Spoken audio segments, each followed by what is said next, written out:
Thomas, am I doing this by myself? Because I feel kind of lonely up here.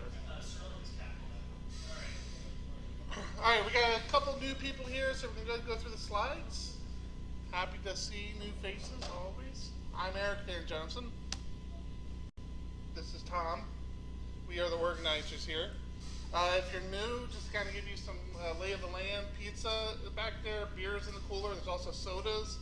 Water is here in the kitchen. Bathrooms are down the hall to your right. And in case of emergency, make sure I'm out of the building. Okay, that's everybody's job. We already have all your information, so we'll charge you for what you use after the fact. SDPHP is our sister group. That's the PHP user group here in San Diego. Next talk and last talk for 2016 will be November 9th. We don't have a presenter yet, so if anybody wants to present, feel free to step up and let me know. You're down now. And then following that, we have the next Laravel user group, November 16th. That will also be the last for the year. Now that's actually, instead of the fourth Wednesday of the month, that's actually the third Wednesday. We're going to move it up, obviously, to avoid the holidays. Yeah, we still don't have a presenter for that. We have a Trello board if you want to take a look at it, get an idea, something you want to present. You don't have to be an expert. You just have to be interested. Yep. The Trello board can be found at trello.sdlug.com. Looks like Spencer wants to volunteer there. And yeah, we have a lot of ideas. If you want to do a presentation but don't know what topic to talk about, I'd suggest going there and seeing what's out there. If you have something you'd like to see talked about, let us know. We'll add you to the Trello board and you can add the card. These are our main forms of communication. The meetup page, which is updated with all of our meetups every month. The Slack channel, which ties into IRC channel. You have to request an invite to Slack, but just hit the page, it'll ask you for an email, and then we'll plug you right in. And of course, Twitter and our website, SDLUG.com. Where's Arnold? Arnold's not here. These slides are available on intro.sdlug.com too, so if you want to visit them later for all the links. So we do have some Laravel news since we last met. Laravel 5.3.19 is out. Is it 20? Yeah, I checked before I put this up. Yeah, I know. You're messing with me. Nope. All right, a new version of Laravel 5.3 is out. It's somewhere over 19 now. LaraCon US 2017, there was a pretty big push to get this in San Diego. I hadn't told anybody, but Taylor had reached out to me about a little over a month ago, asking me for places to host it at. I sent him a bunch of places. I do know for a fact it won't be in San Diego. So if you're looking for someone to blame. Yeah, Taylor reached out to me and said, sorry, but it's not going to happen this year. At least he's talking. Yeah, that's always a plus. You want to talk about next one? Hacktoberfest. Hacktoberfest is an open source hacking marathon running for the next 2 weeks still? No, till Monday. Till Monday. Yeah. If you issue 3 pull requests, 4 pull requests. 4 pull requests To an open source project. to an open source project, then you can get a free T-shirt from DigitalOcean. DigitalOcean. In conjunction with Glad I did that one. Yeah. And if you happen to listen to our podcast, we had a suggestion. I happen to know for a fact one of our members took advantage of. We've actually had a couple pull requests of people who opened up PRs to our podcast repo, which has an open source license. LaraCon EU videos have been released. And Brazil. You're not going to mention that one? I'm not going to mention Brazil because you really have to get drunk to understand what they're saying. Because Or speak Portuguese. Well, there's that. Because Laravel Brazil and LaraCon EU have released videos. Really worth the watch. There's a whole YouTube channel full of them. I should have put the link up here. Whatever. Just Google it. YouTube it. Vue.js has hit 2.0. This is a major revision that breaks a lot of things. So if you're going to move to Vue.js 2.0, be aware that it will break whatever you have now. Yes. Laravel Forge gets a developer blog, so Taylor had been adding a bunch of features to Laravel Forge. I know we have a couple of Laravel Forge users here, and he decided to open up a developer's blog to explain some new features. So that's out there. And Laravel 4.2.20 now supports PHP 7, passing all tests. So if you've been waiting off upgrading to PHP 7 but staying on 4.2, now you can. Yep, that just happened this week, actually. Well, John's not here, we'd have to ask him. If you're looking for some Laravel resources out there, and again, as Thomas mentioned, all this is on intro.sdlug.com, so you don't have to copy this down, but there's some podcasts out there, some blogs, a bunch of Twitter handles. There's one really good podcast. But there's one really good podcast we'll get to in a second. 50 Tricks in 50 Minutes. We've been working our way through these all year. So we're on number... 50 Tricks in 25 months. number 16. Not a top seller. I'm going to let Thomas explain this one to you, because he explained it to me. I think I understand it, but... I'm going to let Frank explain it.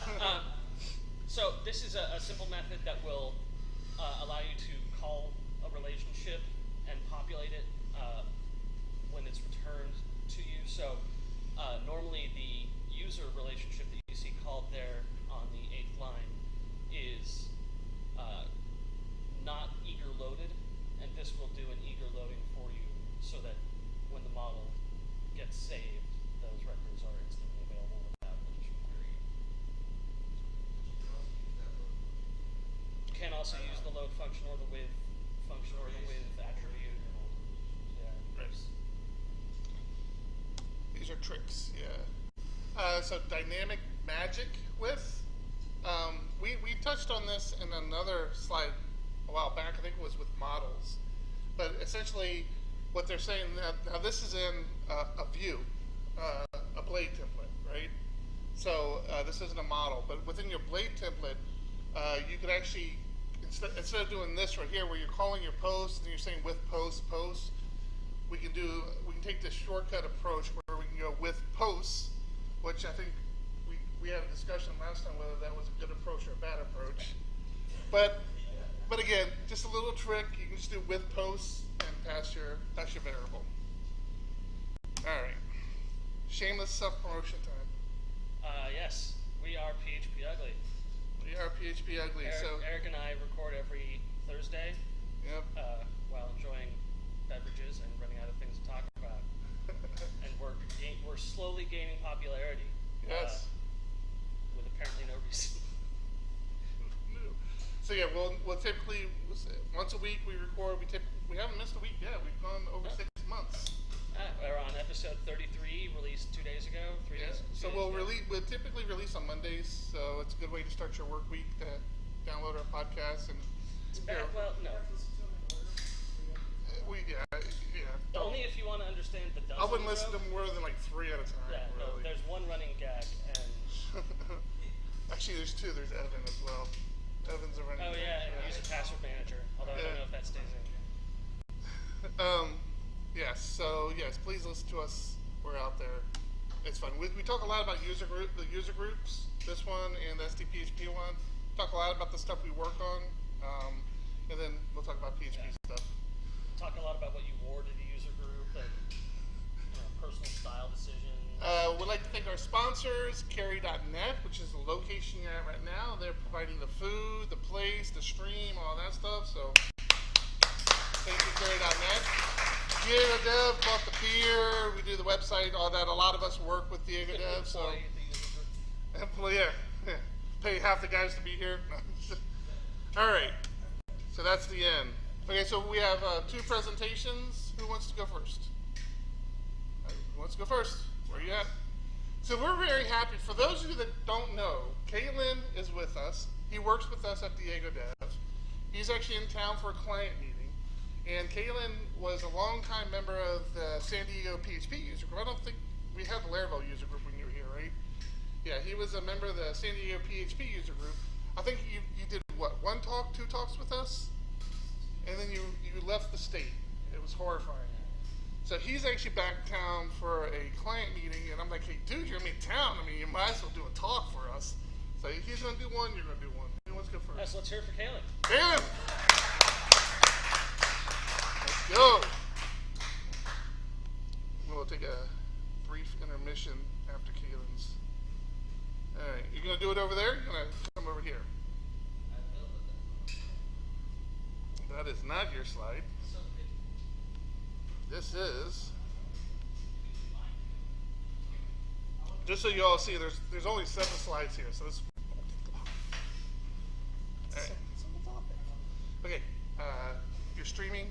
This is the mic. Enjoy yourself. Thanks. Don't embarrass yourself. Okay? All right, so we were going to talk about accessors and mutators in Laravel Eloquent. If you haven't used them yet, they might sound difficult or scary, but they're really not. The accessor basically can be used to modify any data coming out of the database anytime you're retrieving it from the model. I moved it slightly and now it's dead. I'm already embarrassing myself. What did you do? A mutator modifies any of the data going into the database. So, take a look at each of those individually. But basically, the accessor and the mutator, you can modify these automatically on any model by using a sort of magic method. Basically, you name your method, get whatever the data or the name is, and then attribute, and you camel case the name. So if you have a model, say a user with a first name, it's probably first underscore name in the database. You would then make a function called, or a method called get first name attribute, all camel cased. That method accepts the data. You can modify it and return it. So whenever you call that that data, so if you get the first user and then echo out the first name, it will modify it however you set that in the accessor. So if the name Eric is all lowercase, then if you uppercase it, then it will automatically be applied.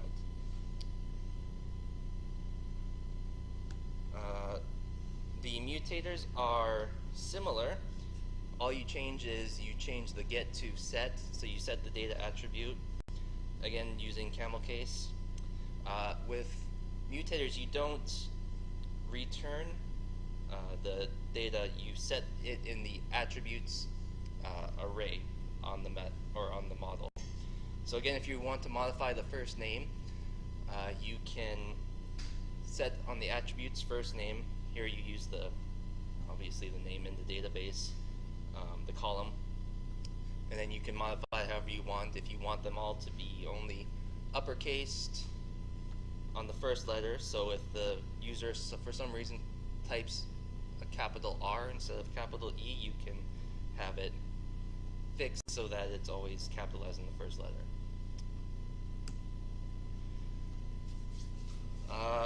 So a couple of things you'd want to take care of.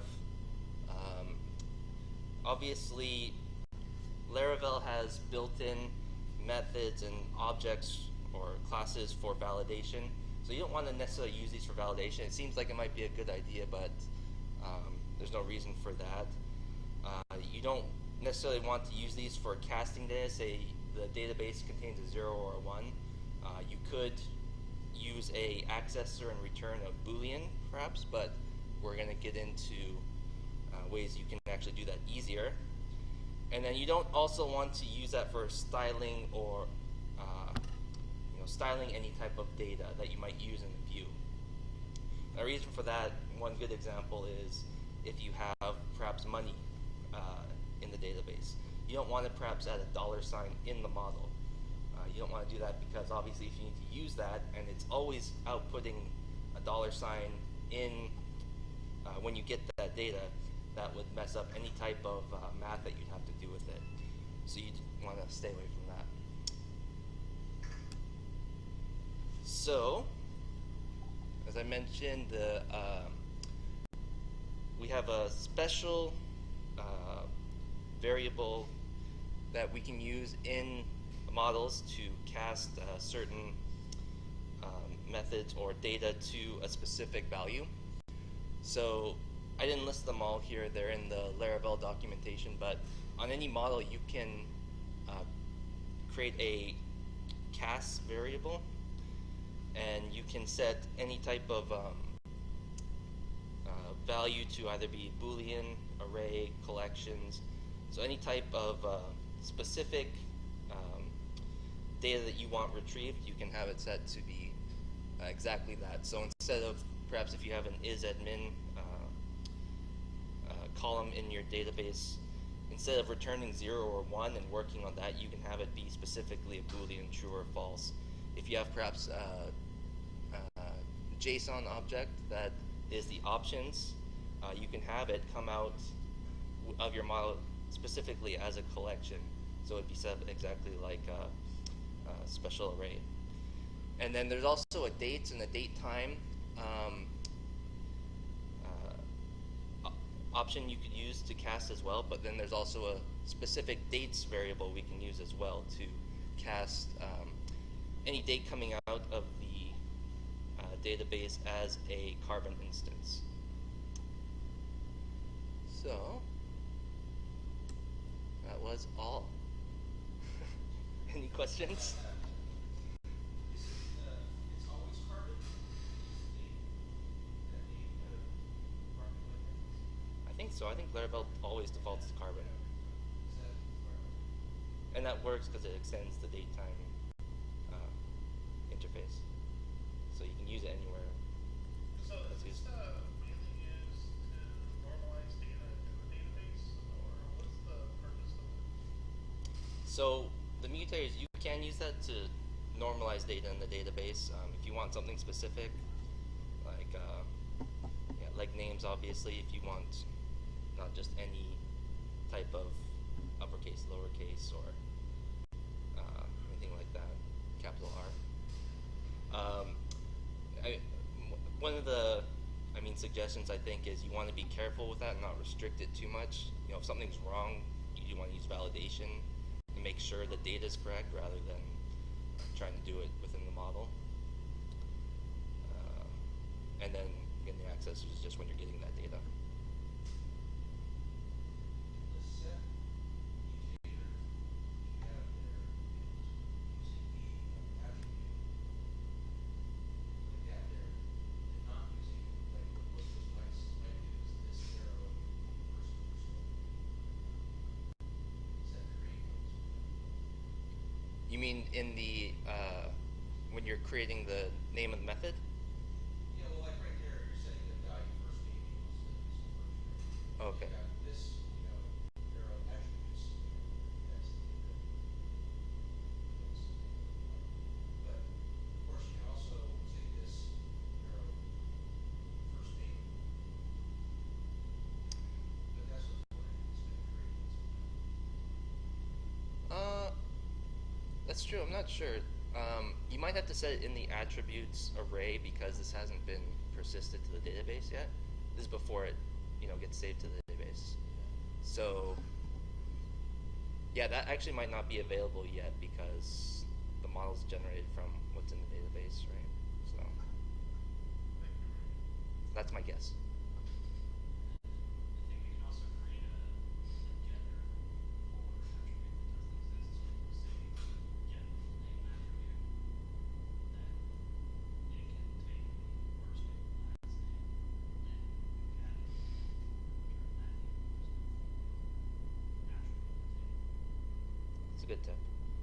So you can set an accessor without the actual data, the actual column, just by naming it then. And then the same thing for like mutators too. You can have a mutator with set name, but you have first name, last name, and then it takes the full name string, brings it apart, and saves. So it doesn't necessarily hinge on there being a table or a column. makes sense. Because it's both working before and after anything touches the database. How do you, you know how you, if you have a mutator on something, how you link to that value avoiding the mutator? So if you have this first name attribute, how do you, and you need to store it as capital R, how do you do that? I don't know. In case you needed that.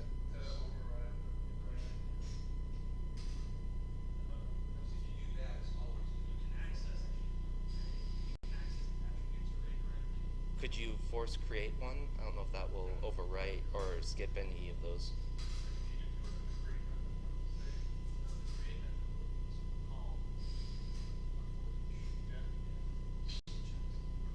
Can we pull up Laravel code on here? Yeah. Take a look. I don't know. You want to do that for you real quick? Here. Are you serious? You really want this Laravel code? No. I'll search for it. I was saying, I mean, I can do it for you real quick, but. It's an idea. It's pretty simple. It's a pretty simple topic. Do you want to do Laravel code or not? Talk to me, man. No, I'm not gonna do them. You're not going to do a demo? Wait, where are you going? You done? Come here. Any more questions for Kalen? Let's all give a round of applause for Kalen. You guys been traveling. We appreciate him coming out here and talking. All right. Thank you, sir. I'll relieve you of your duty. I Thanks. appreciate that. All right. Normally we'll take a quick break between talks, but it really hasn't been that much time passed. So let's see. That's okay. Yeah, we got Thomas. I'll talk endlessly. You ready? All right, brother. It's all you. All right.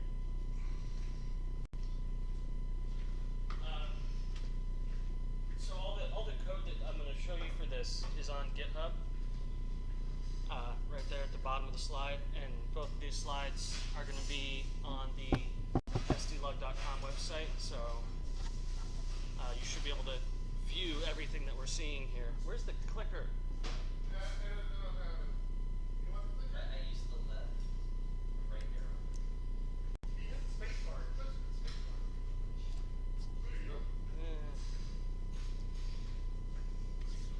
So we're going to look today at polymorphic models. And we're going to start with the really basic structure of it. So here we've got two models we want. We've got a posts and a comments model. Post is where an admin puts his stuff. Comments is where users leave their comments on it. Comments contains the cancer part. So what we're going to do is we're going to add a likes model. Any user can like a post or like a comment. And we're going to keep them all in the same table. We're not really going to care what it's tied to. We're also going to allow for images and videos and slides and presentations and stuff like that. So, hey, look at that, a clicker.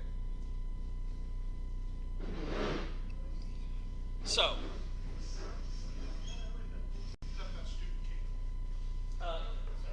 we will use this for analytics purposes. We can see how many likes we have throughout the whole system. We can break it down by most popular post or most popular comment or whatever we want to do. But really, a like is just a like. There's no reason to have comment likes and post likes.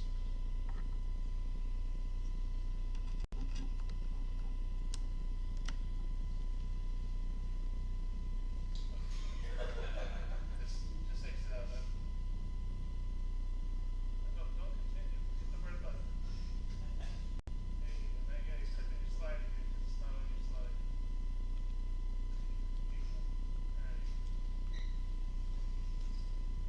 So the really important part about our likes table is these two columns, the likable type and the likable ID.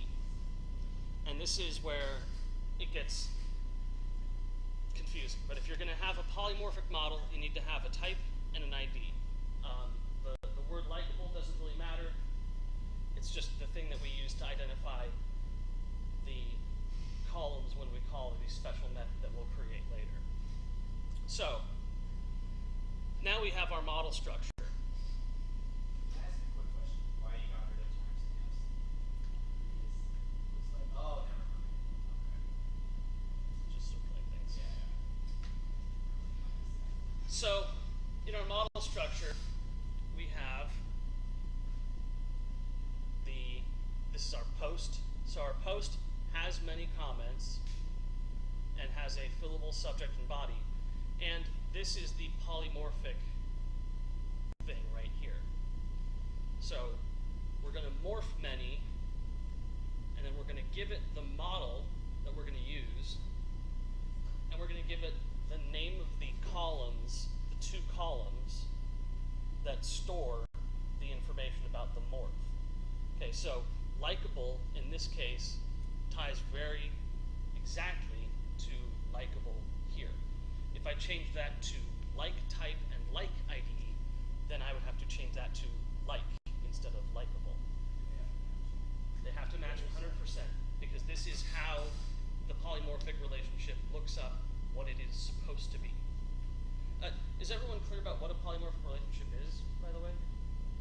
So, a polymorphic model is something that starts out in one state and changes to another. So it starts out as a like, but it contains data either for a comment like or a post like. So depending on where it's being used, it changes what it does.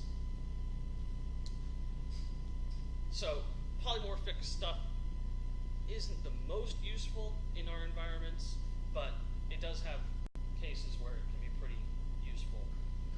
Image processing is a really classic one.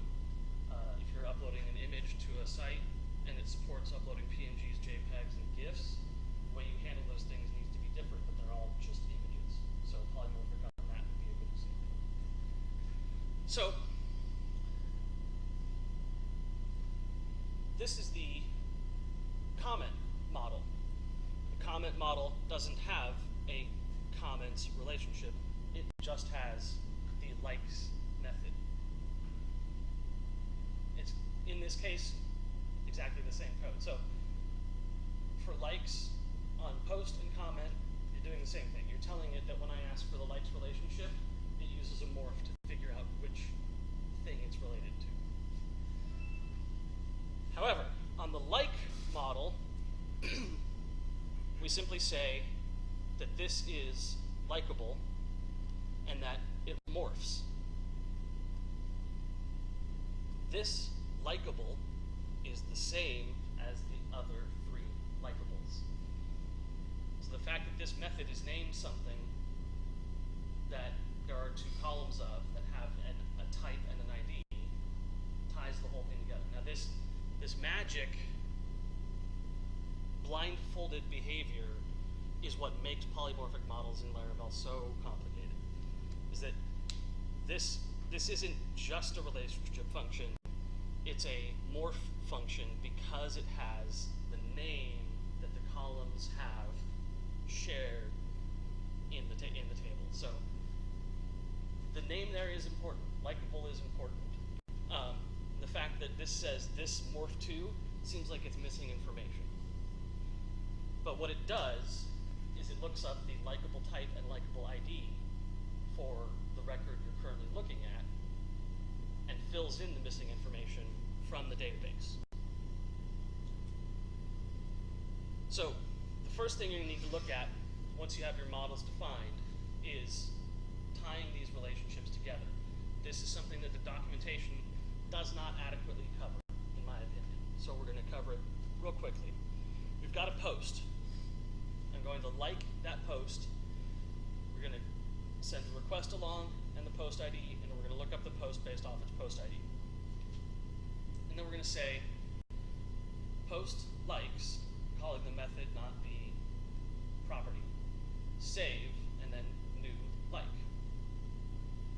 And then just return a JSON response that says true. Same thing for comments. Find the comment, like method, save method, new like. Now, if you need to have additional information, like when the person liked something, then you can create the new like, populate the attributes with that information, and then save it as a variable inside the model. But in this instance, we just need to find the two together, that this was liked.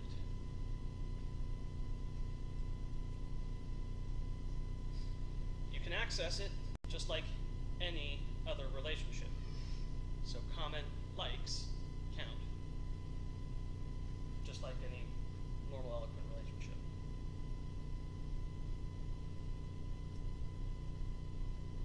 So when we look at what gets saved, when we look at what's actually getting stored, it's kind of weird. This, the likable type, is the model that the polymorphic model ties to. So this like is for a post, and this likable ID is for post number 1. So there's 4 entries for post number 1, 4 likes, and then here there's 4 likes for comment number 1. So the magic that's being done here is that it's pulling the model name from the database, evaluating, like literally eval the model name, and doing a find on the likable ID that matches it. So what's being stored here is all the information you would need to know about what this is for and what specific record it's for. Paul? But I think that's ugly, and it's not very flexible. So what you can do is you can create a morph map relationship. You can say, when I refer to posts, I actually mean the post class. And when I refer to comments, I mean the comment class. So when you do it like this, now you can't do this retroactively. It won't just fix your records once you create this relationship. But when you create your new records, they'll store like this: posts, comments, etc., etc. And this is really helpful for when you want to work with repository patterns, when you want to work with stuff that might change in the future. You're going to have users v2. Yeah, wherever you want to, or the kernel, or in the model.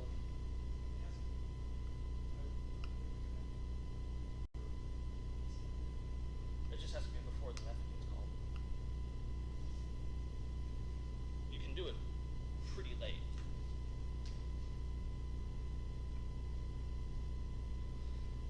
Many polymorphs. So we've got likes, and likes are, one like goes to a post, or one like goes to a comment.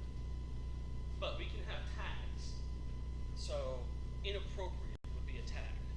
And you can tag posts or comments with the tag inappropriate. And you don't want to tag inappropriate. You don't want a duplicate of that tag to tag every comment that's inappropriate. You want one tag titled inappropriate, and you want it applied to a bunch of comments and a bunch of posts.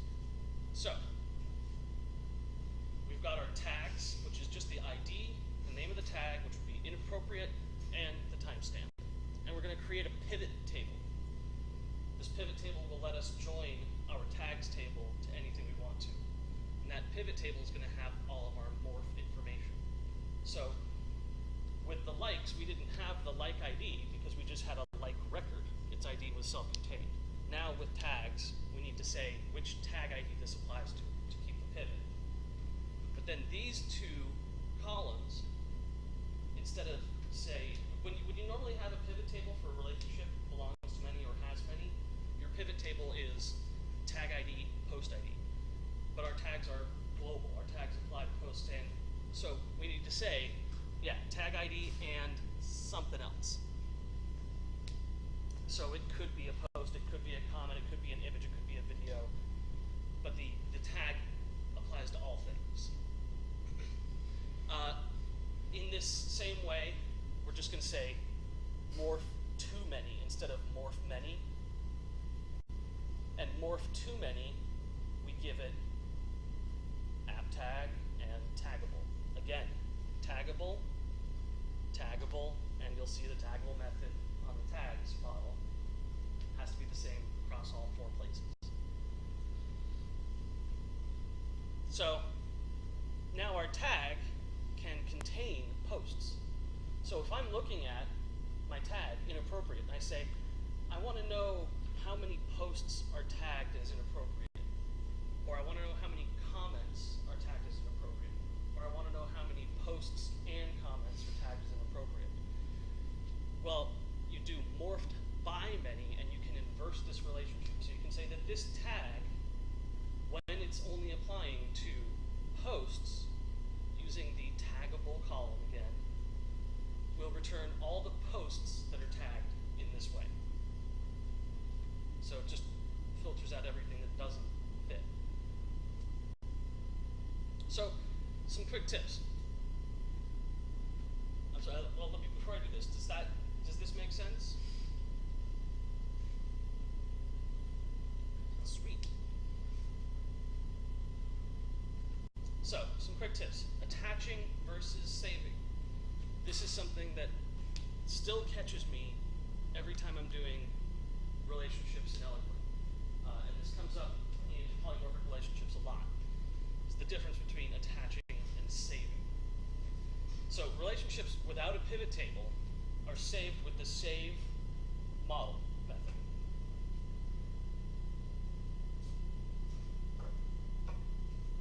If there's no pivot, then what it's doing is it's finding the column named post ID in this model and populating it with the ID for the model you're calling the save method on.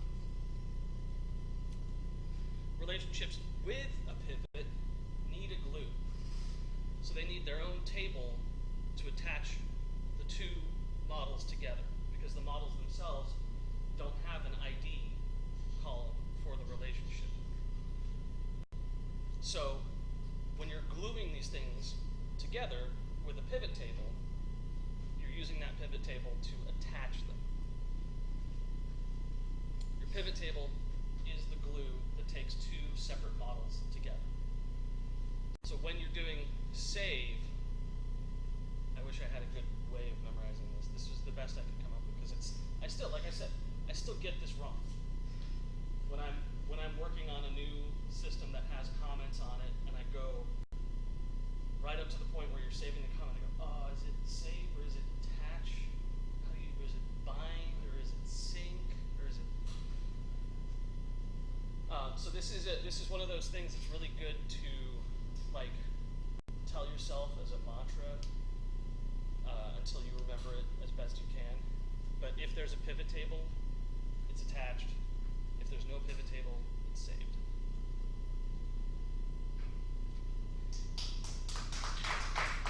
Hey, question. You mentioned sync. Tell me about sync. Sync is the best one. So, If you have a many-to-many relationship with a pivot table, then you can sync items between them. So in the case here where I'm saying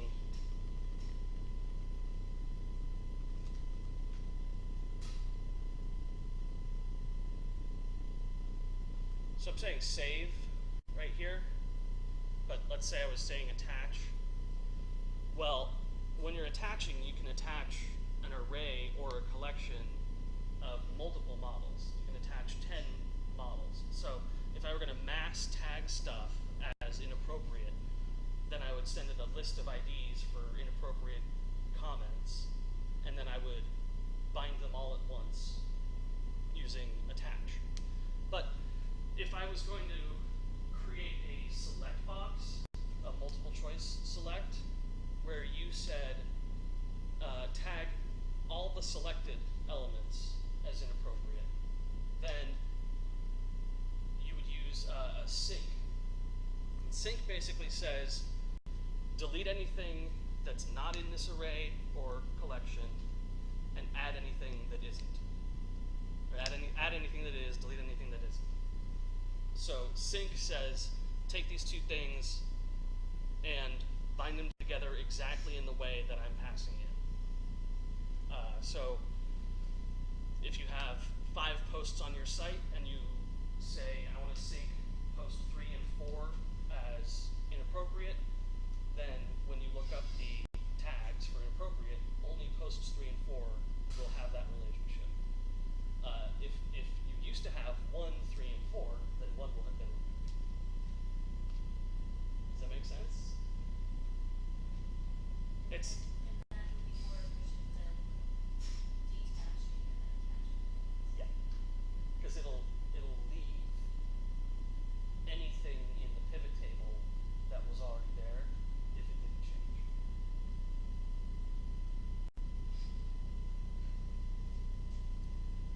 For the org map, do you ever use integer as the index to try to save some, You wouldn't really save space. You wouldn't really save anything on indexing there. That gets into MySQL's indexing peculiarities. These are terrible, terrible columns. In both cases, well, specifically the Likeable type is bad because it's a lot of the same thing. And treeing and hashing algorithms are bad at having a lot of the same thing, so you would never index on this and you would never look up on this. You would always do a lookup on the ID and then do the relationship swap. And I don't know if integers would even work. That'd be an experiment to do. So you wouldn't index Likeable type, Likeable ID? You could, because in this case, there's only 2 Likeable types. So you'd have an index of 2 for 10,000 records. So it doesn't get you anything. Yeah, but what if you had more than 2? What if you had multiple tables? It still wouldn't. If you watch a sorting algorithm execute, you'll see how it optimizes tables of things. If you have 10,000 of something and you have 1,000 different options, that means you have an index of 10 elements. So your efficiency is in no way improved. 10 cycles out of 10,000 cycles on a sorting algorithm is not helpful. Even if you had like Likeable ID as the first index, It, Well, the Likeable ID would continue to be green because the Likeable type could be different. right, so you'd still end up with, So what would you index? well, I was thinking you index one of those columns that matter. yeah. I think you'd be doing it if you were doing MapReduce stuff in a weird way, but you wouldn't really ever be looking up on those because they're relationship columns in the first place. So there's no information in there that's relevant to you. It's the endpoints that they link to that are relevant. And because it uses an ID column, it's as fast as an R can be. Because integers in this use case are as fast as they get. But I mean, if you're doing a query, so if you're starting with comments, you got a comment, you got that, it's not going to look up the likes, right? The comment has no knowledge of when it's trying to look at a relationship and have a match, it have no knowledge of likes, is the primary key. No, it does. If you're looking at the comment and you want the likes for this comment, then the first thing it does is look at the likes ID for itself and for the Likeable type to equal comment. Right. So, but you wouldn't index those two columns. You could index Likeable ID, but indexing Likeable type wouldn't help because you're still chunking the whole system.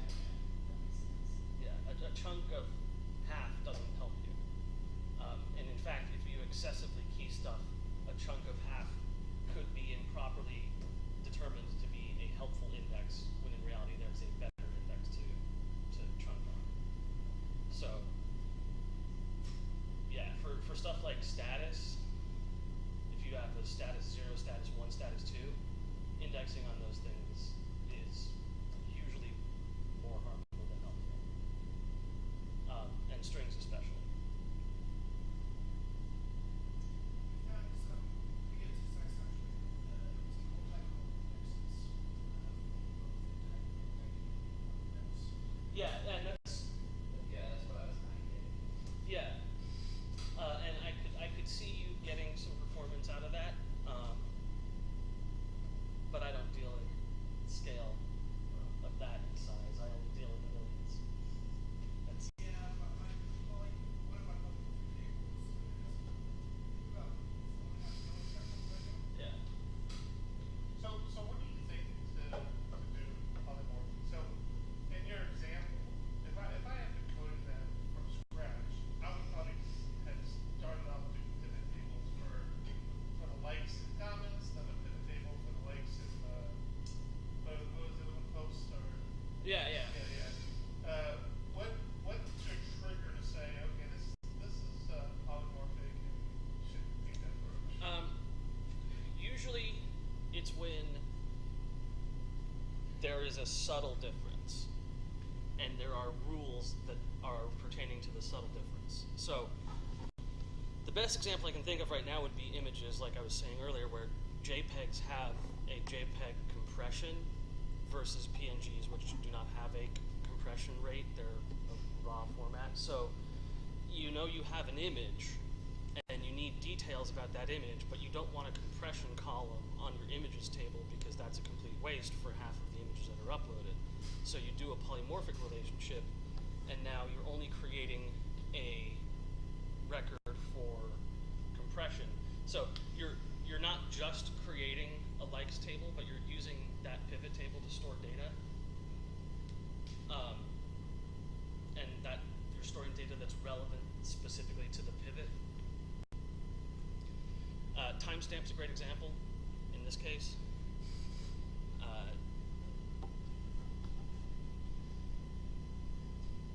Let's see, I use them for One of the examples I like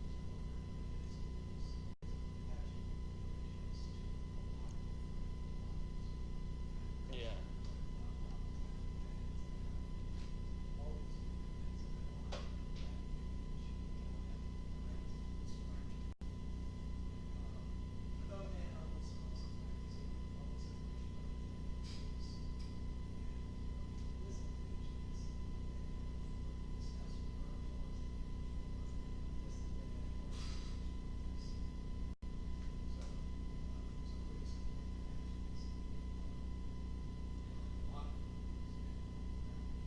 Yeah, if you have subscriptions, a user can have a subscription to your site that is monthly through one payment processor, or yearly through another payment processor, or free because of some other thing. So you would have one user record, but then you'd have all of the information about the payment processor that is specific to that payment processor on the pivot. And because they're all payment types, and you need to be able to do a lookup on how many subscribers you have, or how many subscribers you have of this type, or how many subscribers you have of this type and at this rate, then pivot tables let you do that stuff. It's a relationship on something that your system can be agnostic to.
I regret polymorphic models like 75% of the time. I almost, yeah, I almost never get to the end of a project and say, that was the right choice. But it is a tool in the arsenal, and there are some occasions where it's nice. A good example is transparency to the user. If a user is going through Facebook and liking their friend's post, and they like a sponsored post, to the user, a like is a like is a like. They don't care that it's a sponsored post. But I can 100% guarantee you that when you like a sponsored post, it's got a sponsor post ID that is completely separate from the user's post IDs, and something that is being tracked much more stringently than how much you liked Tina's cake. So, transparency to the user is helpful in these situations. When you want to make things behave the same, even though you know they're different, but the user doesn't. Which I do a lot. Because any more questions?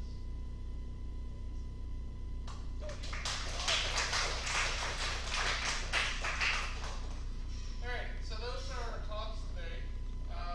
Again, we're going to hold a meetup next month, November. It'll be the third Wednesday of the month, not the fourth. If you want to do a talk, it's your last chance in 2016. There will be no meetups in December for the Laravel group or the PHP group. So feel free to step up and suggest a talk or claim a talk.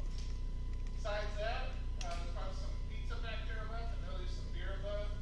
Feel free to hang out, socialize, talk, and see you next month. Yeah, okay. We still got like an hour here, half an hour or so. Yeah, make sure you clean up after yourself. Promise, I'm looking at you. You're always looking at